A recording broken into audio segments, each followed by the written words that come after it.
asante wono so odi ato aban anim se be ya nkafoto ya body hwe ngomasua ya friend get fund no wanyimu bi emfamoa ankrankresua pon ye bewura the friend say women's haven africa penna ono so oda no obapa ajofosua wonso akasa etumafo efa adwumaye ho ye bekọ ne atie enkyiremu a edi akire yewo opani bi a wonso di adwuma friend Gog Constar Enterprise ebaye Pastor Constance Bonsu wonso akasa e de ato aban anim efa niema esa aban yo na aboa ama omanyimu wonum a ewonim de de ebie nyuma no wonya ba bia gina e wo sikasem emu we ni nsem bia ka ho e na no pa ye di mu nkyiremu e ma mo ye ka se nyuma bi adaroma e ne de kase yi e bre wo na kase no ka kire na asante so aba me no kenka fo honorable Richmond Kwamfrempon na abobo ano ama wura ima no odro korea wonso de nsa ahyase e isi bu amasako wonso atena fide na chi a o chinchim amayen Africa se no nkyiremu nie otumfo se tu a otoso mienu one santehene da sese de nyame ayadom ama sika dwenie ya wo de call broni susudua mu a ye beka nse 24 karat ye de aye da de sika ai fra no kwan no ebi na saa da de sika yi sa wo hwe nanimu a mfoni ye da ho no ayi otumfo se tu no ankasa se be buru ni ti na ye de atu sika no so e de ehye nanimu nyam eno achi no odane akire nso a ye wo asante adwunie bi afra na din crasher nso de ya de dika no eye bin kabi na saa bin kabi no egina ho e de ma ebra asmasie na ebi a ayi sika na maka okana maka na kyese e de basabasa anasa mentim ho ase eba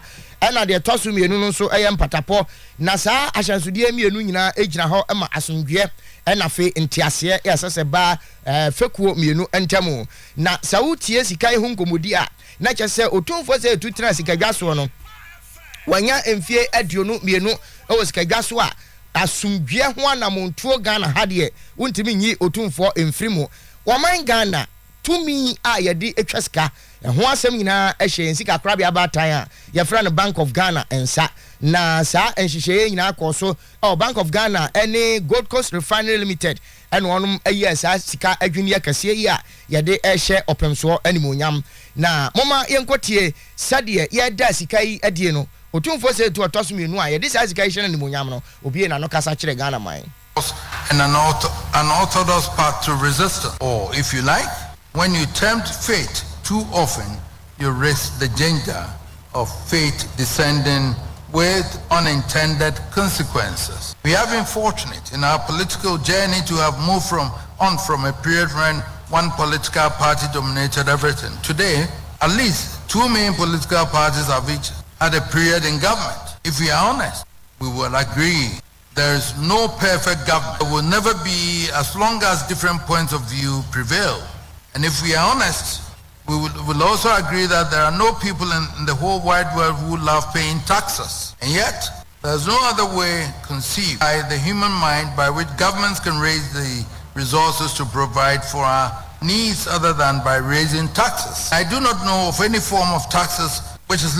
less painful than others. So alas, governments of all hues will raise such taxes as they find necessary to meet our needs. And alas, if we are good citizens, we have to pay our taxes. We elect people to represent us to make sure equilibrium in what governments do. It's to our good that our representatives in parliament subject the national budget to the most scrutiny and to call for changes. Governments must always also have the humility to acknowledge and embrace useful inputs from all sources. But our representatives need to also bear in mind that it is not their role to either determine policy for the executive or to frustrate them from performing their legitimate duties. The good thing is na jese otumfo se to tosmienu na asantehene sade orisa na numbrofo ade kire o man Ghana eno no na nanu si ye no Alhaji Dr. Mahmoud Bawumia Ghana mampani abedi akire wono so ebasi kasem a na kyese wodi akotene ewo mpa na wodi tudwa se otumfo ayi wo man Ghana nyina agapade ewom se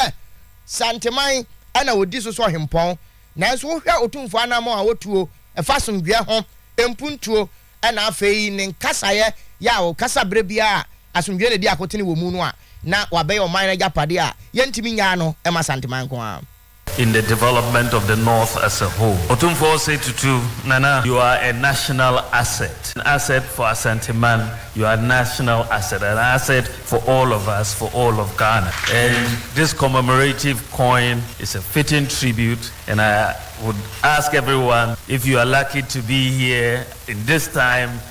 on earth in Ghana, let's get that commemorative coin, because I think your future, your children and grandchildren and great-grandchildren will look one day and say, yes, you had this commemorative coin for the family. Nana Okwanso, thank you very much. Nana Onkwaso and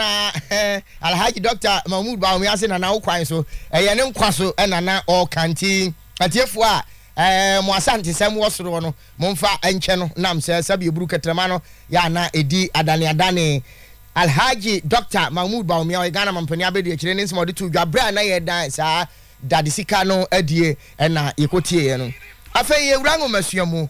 Panimpa Ebekansa President oda Garden City University College ano Professor Edward Kwame Asante wode ato aban anim se wasraban ya wafutuo bi ayetwa ye de boa oman no masua ensem a friend Ghana Education Trust Fund ye twanti aka get fund na sasika no wasresa nkabe a aban emfa ne nsamom na wanyi bi mfa mo ankra pon enam se ankra pon no nso wonum tua to de maban na wo mo boa oman so empuntuo efa engomasua ho enti sabi Asante se nimye edibi tise nimye edibi dia ani aban yi bi na onfa mo awon wodi se tu dwa ewo Oyerepa television jumadi e friend man signature show eso yentie no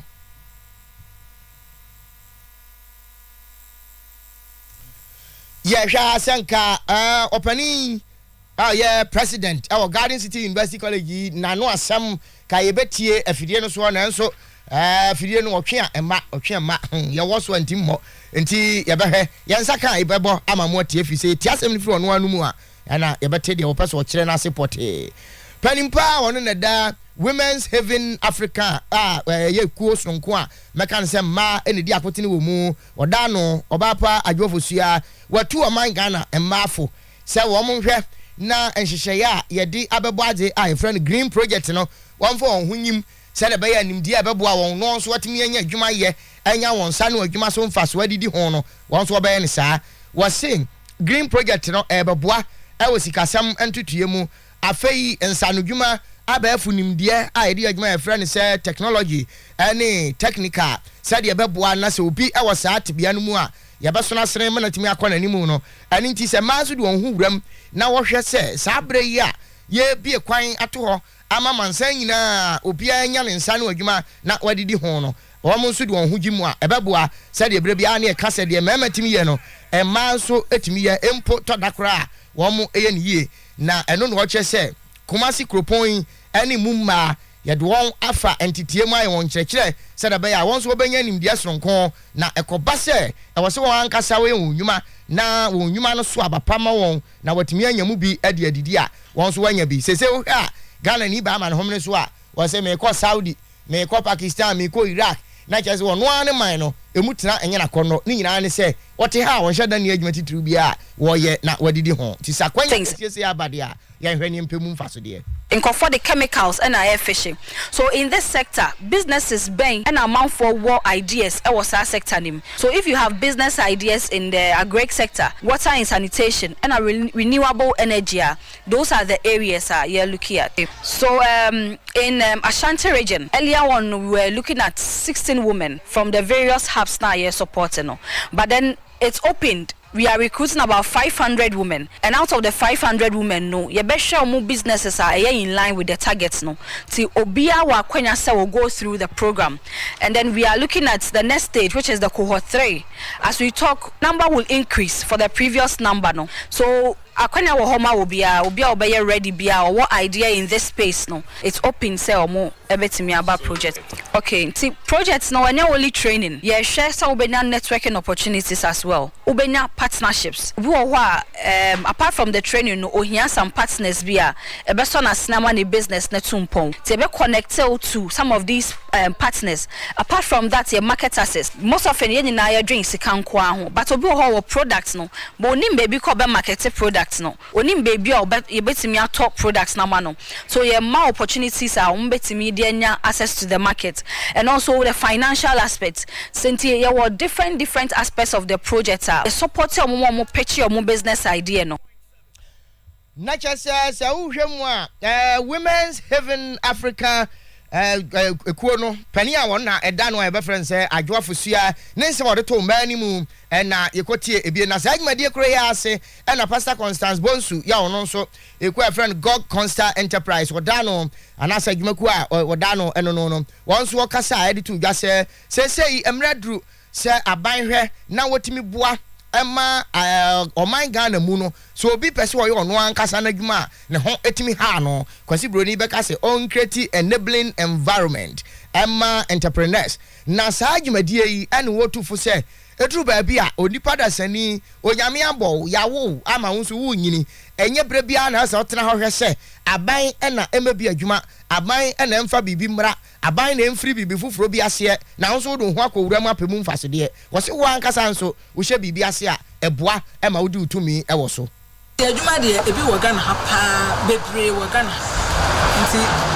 I was saying the adwin eto so say nya aban na eba be fa yedwuma yeah na was say generative to say the other parts of the world no mo ye Facebook and I don't know what they mean by an enabling environment when all you need to do is to identify a need and then provide the solution. If I try to the mechanism, it's not about the environment. It's about what you can offer. Facebook,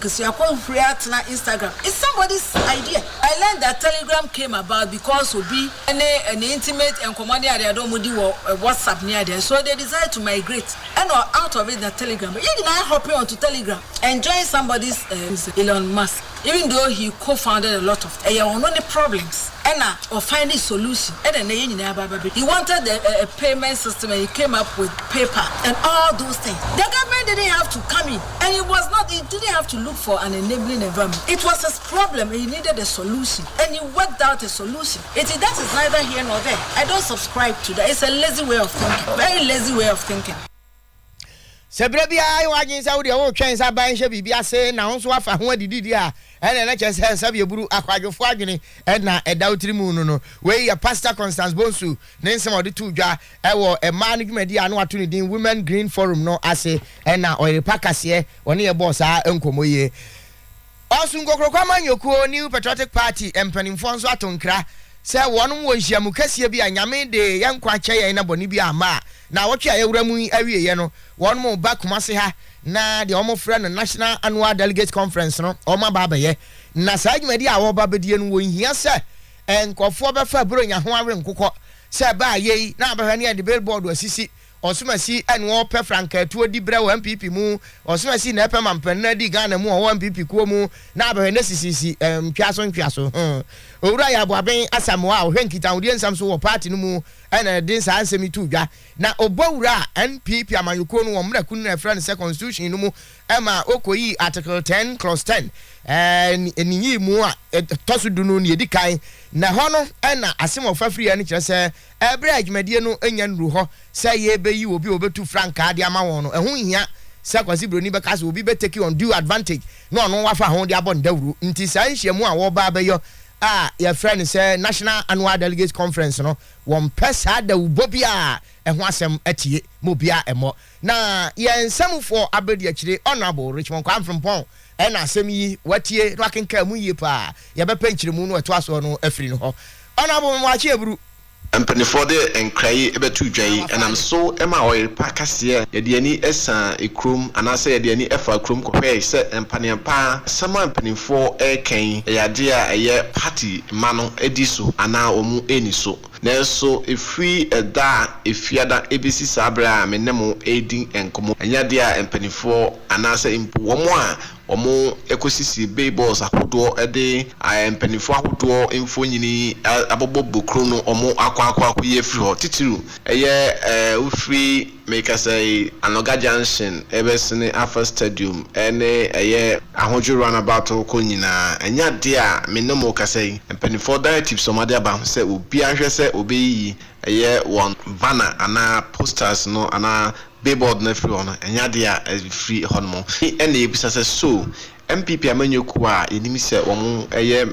omudi emra so no feede ekoba ne sen ene mpanifo ekasema wana yese kotie ede ye adwuma omo emfanye na sesei ekamea yese amanfo eye akeka trimupo na enumu ena yenhwemu kakra ene yentietemu kakra chemu a mpanifo ebo enyoso isanse Ghanafo nyina emimi enwinwi se omanemu ayedin abra ye babidi ponyan amanfo ekeka se kaprekra eniho nanso wonkoto ani enhwekruma MPP ena ACC Babos akese yi eyade mpanifo se nyade ebeboa amanyoku no enkanko ewa bra omo ewa ebrea omo epese omo ebreki 8 no no ena omo tu sana mo a nanso mpanifo a omo etu sana mo no so abu enua agu omasum yehwe se ebre koso no entwa gosi se enne awia na se yin ya ebebusa mpanifo se so omo kokobo omo de boaye no omo ejina so ana se omo agum a ebeboa amanyoku no na omo ngum a wana one day on posters ene omo banners as starter krom no asotwe ben ene wo homa sa afekufo na chese we honorable Richmond Kwan from Pong said the ordinary ne na so adi nsema MPP pani a ohwe nkita ondie so ya aboabia samoa ne nsema de abeto dwa akire no ano no so wabonu ya ede amaye no yemfiri ho na fei yemura nyamsom ne nkomhye emu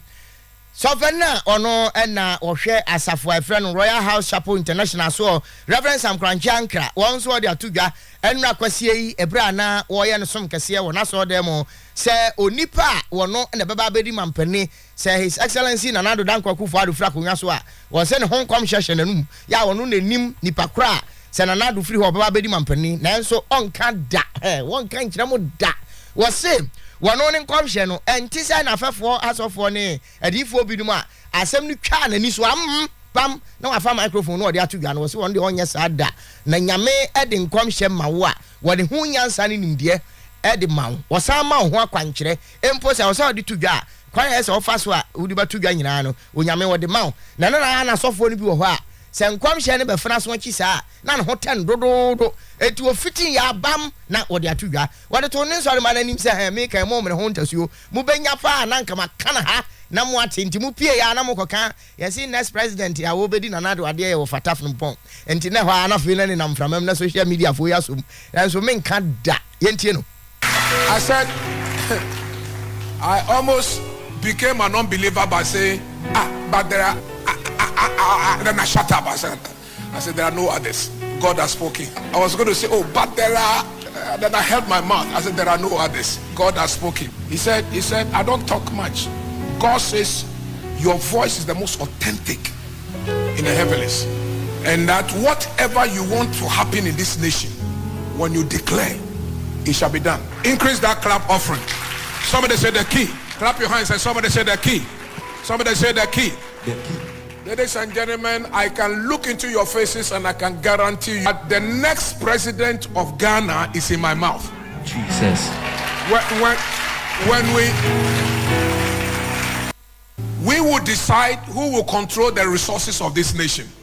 But one of the things that you should be very happy for me is that don't abuse such powers. So onyame desire to me ni mawa man hwe en fanya ne said wo peno we ayes of penny Reverend Sam Kranche Ankra one day Royal House Chapel International by our size of penny dano nensem no ntiatiefo say wo pedi obedi mampani na nado achidi a na akọ nche kokoma ko bisa bia na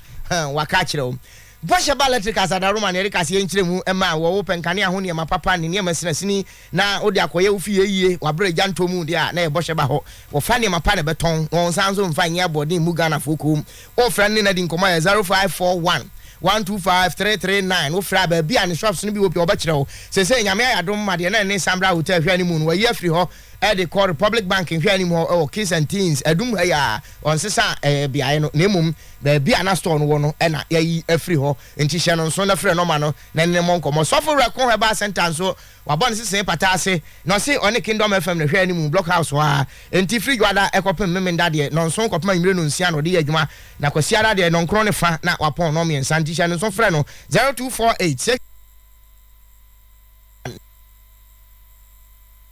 0248672271 and it's offer record number yare bi are be call no obehwe mo wanye mu ahoden Oyerepa midnight cry we ya na juda siomu super ebe hini en wurade ani mu Oyerepa popo ano hanyambu afiada adaje ni posokra mfanti beedwe na dwumadie ne be hyase anadwo be se no nkro ne fa ne yapon ahmache no nan fiada ebe ya asem na mekan ajontufo bi dise kwaku yasi Isaac Boatin tafre na bi and afi set sense wo mu nyina eba na wo ma ba beto dwom e de agigimadie na baba asofo kukuda mbebo mpa ye bra na be gina na so bobi na sabi eburu se ekom de wa ne obi ne bedidi ama wo abe heba kan ne kan so si sabre die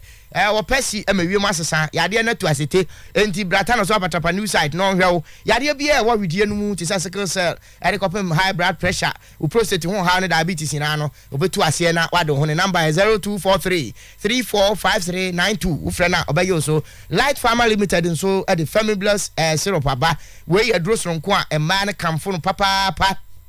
ebia no ba wa ware ache yin senti metoyem osinnom sadroi na obenyem afe esan page watenka ama ne ba ma di ahia utimi gege ho pa magro ne yede wo de NBF gingiva gel so aba eno na mo onum etie na wo kasa na wo home a pampa boni bia ani akiri tumirika ne ko dwaso ko pebi won ma kiri kwan e wa Blikuma Park no so won kran na mo muntum ko ho de a no afre 0542929628 ofra kuma se ha shop bi e wodin bia akomo abonya Famibulous syrup na afi NBF gingiva gel medindi ka chire na nasante so aba na boro twon kwan from pon na bobo akase na no yesremo anopa yi samfunso bi ba akase ne kenkan mu amomfa nche nam se yemfidie no krani ene wo ma ya so brache pa yensa ka akase ne nanu nsia na bo awie enso ni nyina mu na se som ye man ti momfa nche wo fata from pon etwa OBS nyade no eso taw onza ka na nanu nsia na bo awie me nua eja nse kwasi bro ni say out of experience na ye de bobo so sa se ka brabo hu se to mre bia calculations ni bibia timi faili sa ba ni nyina mu no janya me ka ho na ni company atrase so dia ke bo edno ema etiefo na dia kwa OBS so opani wunim na aka di obi mu a asem abete no asom no pe na ni amensa esu ni ensu na di opani so re ko bra abete asom asem wa na ni abefre wa kire na say MBB for I almost see billboard na no me ko Achimako Odua na wo fra Achimako Odua na wo ba ayi a Achima menhia ho a do wara se ye de honorable usu afri yakoto ne billboard bi asi ho na masa sa said ye AC blinking no na wo dio minso di AC is my kitchen ani mo na stadium ba bi on ba yi na stadium on de ode babo ho nche ba kun si so for lie ai masa omo ye billboard no omunim said ye AC twa masa honorable dio mi dia ne nso afa papa na ese omo asin dada na wie no omu ntutu ana ezo omu ntutu na omu asin dada kura so omu ntutu na billboard ba ko ho kanya gro na ho kanya agro kom we nkrofo mu di skyway sisi bronya ebe okay we dey billboard ho kanya gro nti se omo sia wie dia ka me de ka me stress de omo sia wie ndi ka ma ni sisi ho na omo ebe sie ni mu asembe na akan omo sia wie no yanka njom so omo sia wie nti omo nya di afe no okay na de ne de ese machine mo igusu printing so ye wi afa kwata ne de only onyamfa mesi ho kwai sorry cobra why ani nya menko This is 100.7 FM. yo wa sam de kurumu asante so aba na mote ne ka wo kwa asa aba ko da ne ho aba na wa ba be kirim de enti omo asisi de ema omu nsina omo afe ne ya printing de ya ma ne nya omu ka wo kwa ba na sese de eye agudie mu nsam na ya be kwa akofa de aba